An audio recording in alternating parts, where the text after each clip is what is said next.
खूप मस्त कॅरेक्टर आहे. म्हणजे इतर 4 घरातल्या सामान्य बायकांसारखी ती एक बाई आहे, जी हळवी आहे, जी सेन्सिटिव्ह आहे. पण सगळ्यात भांडणं सेटवर झाली असतील तर माझी गिरीशची झाली असतील. हेवी सब्जेक्ट आहे, सिरियस सब्जेक्ट आहे. कुठे पण आम्हाला एक काहीतरी एक लाईट ठेवायला पाहिजे. Some character who keeps the film grounded towards a lighter space. Cost system हिंदीमध्ये मोठी आहे, मग आपल्या मराठीतल्या लोकांची मग काय किंमत आहे किंवा त्यांची कॉस्ट सिस्टीम किंवा ते कधी एलॅबोरेट होणार? मुक्ताजी असतील, समीरजी असतील, त्यांनी अशा विषयावर फिल्म बनवण्याची इच्छा व्यक्त करणं हीच खूप मोठी गोष्ट होती. सिनेमा जेव्हा जेव्हा चूज केला तेव्हा विषय चांगला, कॅरेक्टर चांगलं आणि तो सिनेमा काहीतरी देतोय का प्रेक्षकांना असा विचार केला होता. ॲक्टर म्हणून गिरीश बरोबर काम करायला चॅलेंजिंग या अर्थाने वाटतं की तुम्हाला तो स्वतः कॅरेक्टरच्या खोलात नेतो. म्हणजे तुम्ही वरवरनं ते कॅरेक्टरकडे पाहत नाही, तो विचार करायला लावतो तुम्हाला. आणखी असा महत्त्वाचा विषय हा तुम्हाला पॅन इंडिया करावासा नाही वाटला का, की जो जास्तीत जास्त लोकांपर्यंत पोहोचेल? म्हणजे मराठीतच का?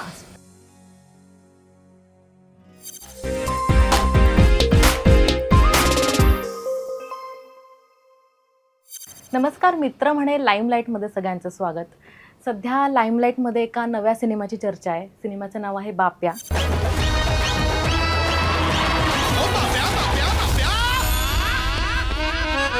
आणि या सिनेमाचे दिग्दर्शक समीर तिवारी आणि कलाकार देविका दफ्तरदार आपल्या सोबत आहेत. ट्रेलरवरून एक अंदाज येतोय की या सिनेमाची स्टोरी लाईन काय असेल. म्हणजे बायोलॉजिकली आपण एक असणं आणि आपल्याला आतून दुसरं वाटणं. करेक्ट. तर ही स्टोरी तुम्हीच एक्सप्लेन करा की एक तर तुम्हाला का करावीशी वाटली, कारण हा खूप टॅबू आहे, आपण बोलत नाही सहसा, आणि मराठीतच का करावीशी वाटली? टॅबू आहे हे मान्य आहे, पण काय की असं लोक असतात, I mean they are all around us. मी ॲडव्हर्टायझिंगमध्ये होतो आणि आमच्या फील्डमध्ये खूप आहे असं मेकअप पीपल, डिझायनर्स, आणि त्यांचे पण फॅमिली आहे, त्यांचे पण लोक आहेत, त्यांचे पण मित्र आहेत, त्यांचं पण एक सर्कल आहे. पण आम्ही त्यांना असं वेगळं म्हणून वी जज देम लाईक दॅट की नाही काहीतरी वेगळं आहे, काहीतरी वेगळं नाही, आपण सारखं नाही. बट ॲक्च्युली ते आपण सारखंच आहे. They also have mother, they also have father, they also have friends who care for them, and they also have friends who are like अज हू केअर फॉर देम. की आम्ही ओके, सो इफ त्यांच्याकडे पण असं सर्कल आहे, तो circle मोठा होऊ शकतात ना, सर्कल पण जास्त वाढवू शकतात की, पण की society has to normalize this, looking at them differently. आणि हे this is not something which is today, it is been there for centuries and centuries and centuries. आणि in the olden days all the kings, they had असं ते असतात, they were all in high places, like they were advisors, they were, because त्याच्या आतून स्त्री आणि पुरुष दोघंही आहे. They had the thing, so the understanding, to be able to understand a man, to be able to understand a woman, that is much sharper there. So somewhere मध्ये it got segmented की नाही, तो आमचं प्रकारचं नाही, ते separate. So एक असं होतं माझ्यामध्ये की आय फेल्ट की this is a very difficult subject also to handle, which is why it was very attractive. की डिफिकल्ट आहे, आय मीन सोपं, everyone it's easy to do a simple, but because it is difficult, because it is challenging, because तुम्ही एक मानसिक one bringing, you want to change. That is why I did it, because I think the time has come. तुम्ही जसं म्हणलं की आजूबाजूला तुमच्या लोक होती तशी, तर मग ती घुसमट काय असते त्यांची, आणि आता ते ओपनली लोक मान्य करतात का, हो मी अशी आहे म्हणून, मी असं आहे? खूप लोक ओपनली मानतात असं, की नो मी असं आहे, मी असं आहे. So many of my friends ते असं आले बाहेर की नाही, माझं हात असं आहे, माझा हात असं आहे. आणि खूप चॅलेंजिंग असतात for them to be able to come out and tell your mother, come out and tell your father, and then for the parents to accept also, it's की हां भाई, माझंच मुलं आहे, माझंच मुलगी आहे, आता एक्सेप्ट करू, आता काय आम्ही, यू कॅनॉट चेंज. आणि हे नेचरमध्ये आहे, हे नेचर, प्राकृतीमध्ये हे असतं. I mean, it is all coming from nature. Now, it is not their fault that, they are like this, because it has come from the family, it has come from the same family. So why separate? Why not understand? Why not accept? And it makes so much simpler. That is what Bapya is about. It is all about acceptance. बाप्याची story आहे त्याचं फक्त acceptance आहे की okay, तुझा best friend आहे, if he accepts you everything becomes okay. Family accept, society accept, everybody accepts.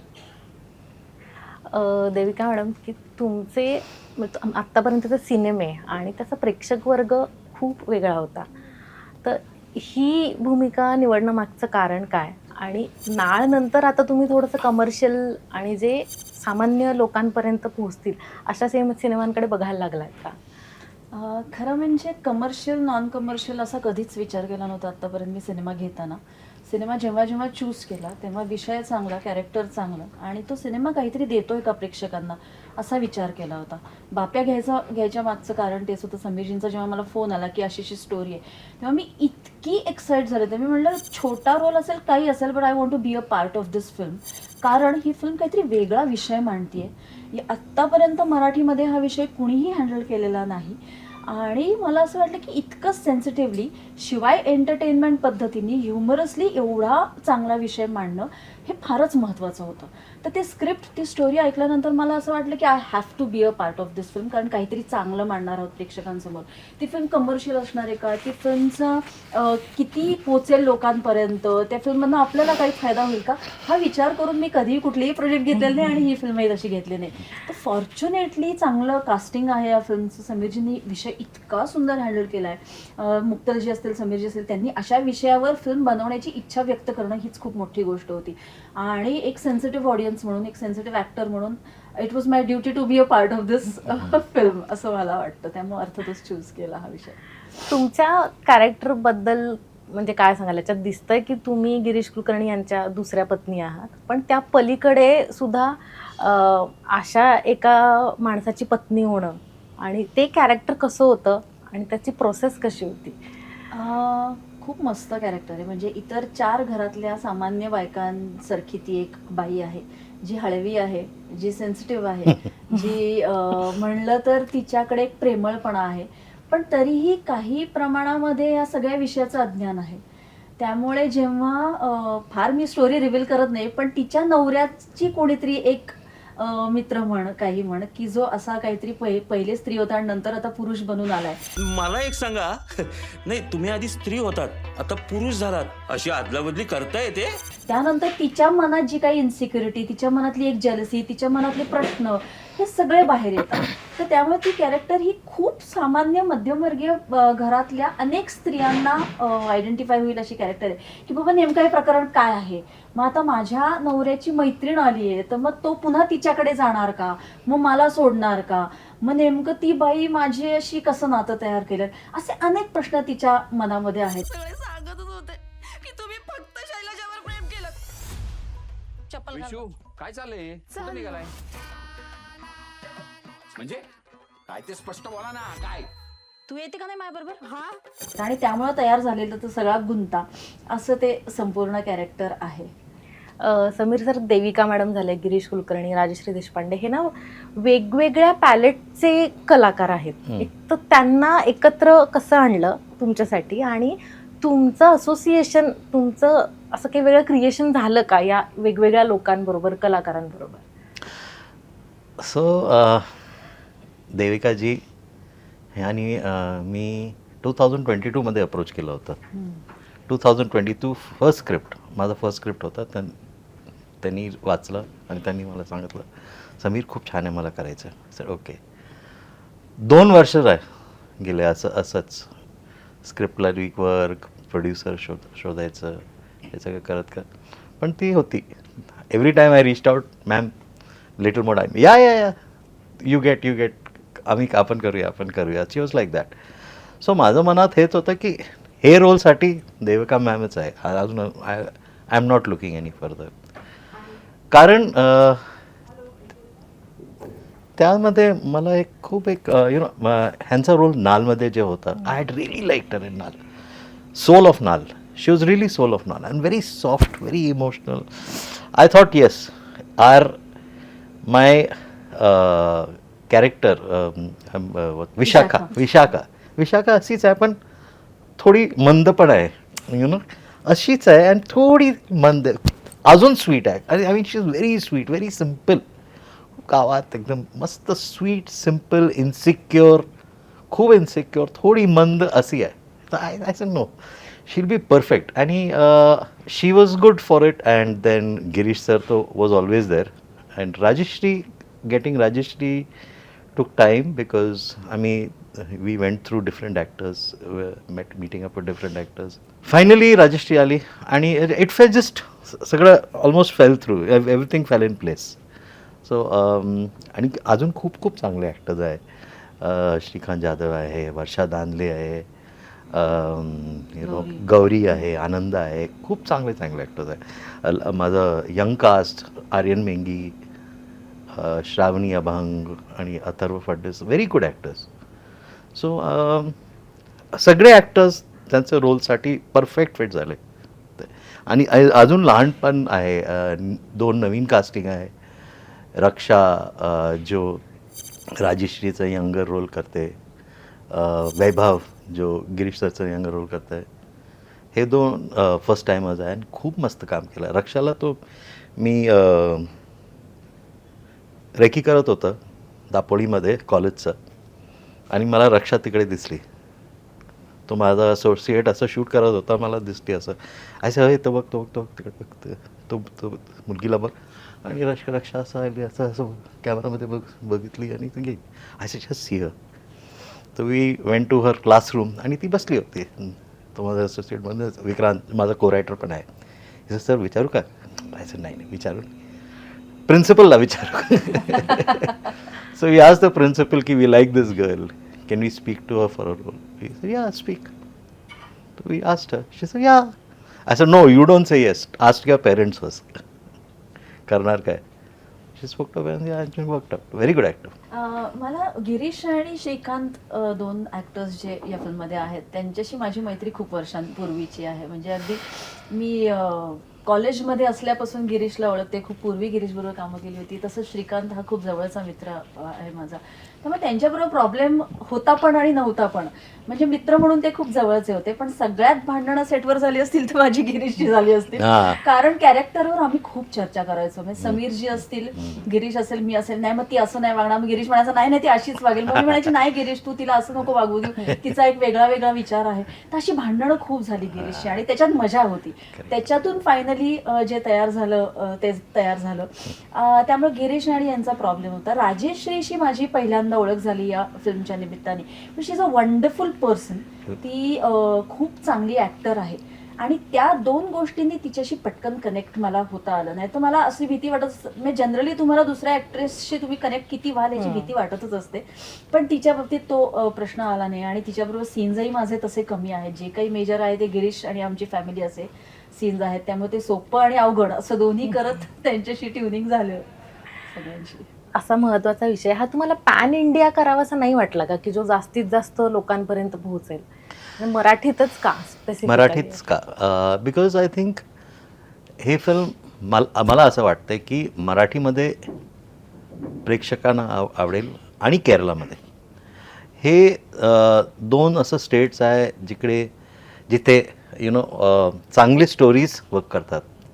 And it is not driven movies. महाराष्ट्रामध्ये आणि केरळमध्ये they are not driven by superstars और they are not driven by good movies, good actors, they work. So that's why मला हे मराठीमध्ये करायचं होतं. Girish sir तो मला सांगत होते, अरे ह्याचे मल्याळम व्हर्जन पण करूया. I said sir wait, first we will do Marathi, then we will do. माझ्याकडे हिंदीचं स्क्रिप्ट पण होतं हेच तुमचं, आणि तो असं होता की same story, Konkani family and set in Dapoli but speaking in Hindi. That was one option to do the film like that. पण हिंदीमध्ये काय होतं की you need the whole star system, आणि when star system comes cost becomes very big. You know तर मी हे film ह्यामध्ये केलं आहे तो हिंदीमध्ये असं होणार आणि नंतर फिर खूप वाढत जाते आणि मी प्रोड्यूस करत होतो. So there was no question of that much of funds. Liberty नाही होतं माझ्याकडे. मला ना यावरून तुम्हाला विचारायचं देविकानंद, की जसं कॉस्ट सिस्टीम हिंदीमध्ये मोठी आहे, मग आपल्या मराठीतल्या लोकांची मग काय किंमत आहे किंवा त्यांची कॉस्ट सिस्टीम किंवा ते कधी एलॅबोरेट होणार? खरं सांगायचं तर फायनान्शियली आय डोंट नो. कारण मला मगाशी तो प्रश्न विचारलास त्याच्यावर पण मला उत्तर द्यावंच वाटलं की कधी कधी सिनेमाला लँग्वेज महत्त्वाचीच नसते. कुठल्या भाषेत तो सिनेमा आहे, सिनेमाची स्वतःची एक लँग्वेज आहे आणि ती चांगली असेल तर कुठलीही भाषेत माणसं बोलतात त्याच्याने काही फरक पडत नाही. मला नाळचा खूप तो अनुभव आला होता. नाळ हा मराठी सिनेमा जरी असला तरी तो इतका ग्लोबली पोचला होता लोकांपर्यंत. मला तेलुगूमधनं लोकांचे फोन झाले होते की नाळ बघितला आणि नाळ आम्हाला किती आवडला. मला हे म्हणतात तसं मल्याळममधनं मी केल्या सुद्धा. त्याच्यानंतर मी मल्याळम फिल्म केली, तेलुगू फिल्म केली त्याच्यानंतर. कारण तो सिनेमा फक्त मराठी पुरता राहिला नव्हता, तो सिनेमा ग्लोबल झाला होता जास्त. त्यामुळे लँग्वेज डझंट मॅटर. जर सिनेमॅटिक लँग्वेज खूप चांगली असेल तर दॅट इज व्हॉट मॅटर्स. तुझं कमर्शियली मराठी सिनेमा कधी मग हिंदीत परवडत नाही म्हणून मराठीकडे असं बघायला मिळतं प्रामुख्याने. मग असं काम हे कधी चित्र खरं बदल? म्हणजे ते आता बदलायला हवं. कारण मराठीमध्ये खूप चांगले ऍक्टर्स आहेत, खूप चांगले दिग्दर्शक आहेत, खूप चांगलं टीम तयार होऊ शकते. मग मराठीमध्ये खरंच अजून प्रोड्युसर्स पैसे का घालायला तयार नाहीत हे मला पण पडलेला प्रश्न आहे. मग हे तुझ्या बाजूने मीच सांगेन की घाला मराठीमध्ये पैसे आणि आपण त्याला उचलून आपण बिग बजेट चांगल्या फिल्म्स करू. आणि मराठीवाल्यांना विषयाने उचलले गेलेत तर फायनान्शियली थोडंसं उचलू. कारण फायनान्शियली कन्स्ट्रेंट्स फक्त सिनेमॅटिकली अनेक येऊ शकतात. मग हा सिनेमा जर प्रचंड मोठ्या बजेटमध्ये केला तर व्हिज्युअली तुम्हाला आणखीन काहीतरी चांगलं देता येईल. तुम्हाला तसे काय म्हणजे गरिबीचे जे कन्स्ट्रेंट्स असतात सिनेमा बनवताना ते नाही होणार. तर घाला पैसे, कारण आपल्याकडे इतके उत्तम विषय आहेत. त्यामुळे खरं तर मीच हे म्हणेन की आपण केलं पाहिजे, वरती उचलले पाहिजेत सिनेमे. त्यासाठी तुम्ही नागराज मंडळबरोबर काम केलं आणि आता गिरीश कुलकर्णीबरोबर काम केलं. दोघंही नॅशनल अवॉर्ड विनिंग कलाकार आहेत. तर दोघांबरोबरची काम करण्याची वेगवेगळी प्रोसेस कशी होती आणि दोघांपैकी एक कलाकार असं निवडायचा असेल तुम्हाला तुमच्या आवडीचा तर तो कोणता असेल? फरक आहे, कारण गिरीश हा ऍक्टर आहे आणि नागराज हा दिग्दर्शक आहे. मला दोघंही फार कॉन्ट्रास्ट आहेत असं वाटतं. कारण नागराज बरोबर जेव्हा तो दिग्दर्शक आणि मी ऍक्टर असं जेव्हा कामं केली आहेत त्याच्याबरोबर मी, तेव्हा तो ऍक्टर्सना फार डॉमिनेट करू देत नाही. म्हणजे त्याला जरी असे प्रश्न विचारले की इथे मी काय करू, मग इथे मी असं केलं तर चालेल का, मग मला असं वाटतं ती कॅरेक्टर अशी आहे, तर तो म्हणतो फार विचार करू नकोस, मी जे सांगितलंय ते तू कर, फार जास्त डोकं घालूच नकोस. असा तो दिग्दर्शक आहे. त्याच्या डोक्यामध्ये खूप क्लॅरिटी असते त्याला काय हवं याची आणि तो ऍक्टर्सना फार डिस्कस सुद्धा करू देत नाही. मी सांगितलंय तेवढं फक्त तू कर, असा तो दिग्दर्शक आहे. त्या उलट गिरीश प्रचंड अनालिसिस करतो.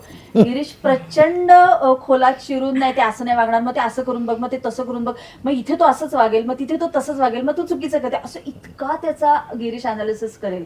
त्यामुळे कम्प्लीट कॉन्ट्रास्ट आहेत. ऍक्टर म्हणून गिरीश बरोबर काम करायला चॅलेंजिंग या अर्थाने वाटतं की तुम्हाला तो स्वतः कॅरेक्टरच्या खोलात नेतो. म्हणजे तुम्ही वरवरनं ते कॅरेक्टरकडे पाहत नाही, तो विचार करायला लावतो तुम्हाला आणखीन की तू असं का वागलीस, तिथे कदाचित ती तसं वागेल. आपोआप तुमचं डोकं चालायला लागतं. आणि नागराज बरोबर नागराजच्या क्लॅरिटीमुळे तुम्ही जरी स्वतःचं डोकं वापरलं नाही तरी नागराज कॅरेक्टरच्या खोलात तुम्हाला नेतो आणि तुमच्याकडनं बेस्ट आउटपुट काहीतरी देतो. असे तर दोघांचे फायदे पण तरी कॉन्ट्रास्ट असे ते दोघं आहेत. त्यामुळे चूज करायचं झालं तर दोघांनाही चूज करेल असं शक्यच नाही मला चूज करणं. दोघांबरोबरही काम करणे तितकंच मजा. पण मग ऍक्टर म्हणून पुढे जाण्यासाठी किंवा ग्रो होण्यासाठी कोणती मेथड कम्फर्टेबल वाटते तुम्हाला? Depends on the director. काही दिग्दर्शक असे असतात की ज्यांना ऍक्टर्सनी स्वतः फार डोकं वापरू नये असं वाटत असतं आणि काही दिग्दर्शक असे असतात की जे सांगत असतात की तुम्ही तुमचं इम्प्रोव्हाइज केलं तरी मला चालेल. समीरजींनी आम्हाला फ्रीडम खूप दिलं होतं की तुम्हाला काही वाटत असेल तर तुम्ही सांगा, तुम्हाला तुमच्या पद्धतीने काही इम्प्रोव्हाइज करायचं असेल तर तुम्ही करू शकता, आपण चर्चा करू त्या कॅरेक्टरविषयी, आपण त्या सीनवर चर्चा करू, असं समीरजींकडनं फ्रीडम खूप आलं होतं आणि त्याचा अनेकदा फायदाही होतो.